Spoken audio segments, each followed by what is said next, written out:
तालीम जारी रख सकती हो अम्मी। ये सब तुमने किया है ना? ये रहा हमारा केक। कितने दिन हो गए केक खाए, ये तो मेरा पसंदीदा है।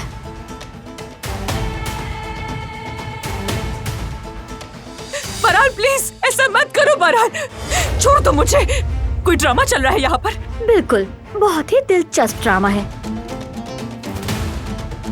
अपना सामान उठाओ यहाँ से और दफा हो जाओ। मैं सब बर्बाद करके रख दूंगी। अगर ये हवेली मेरी नहीं हुई तो तुम्हारी भी हरगिज़ नहीं होगी दिलान साहिबा। दादी जान, बात करनी है हमें। आपने जो किया वो नाकाबिले मुआफी है, मगर मैं आपको सजा देना अपनी बेइज्जती समझता हूँ। आप फैसला करें। सजा देना तुम्हारा हक है। जब आप रस्म रिवाज जानती हैं तो फिर काराबे खानदान को धोखा देने की सजा भी आप तय करें।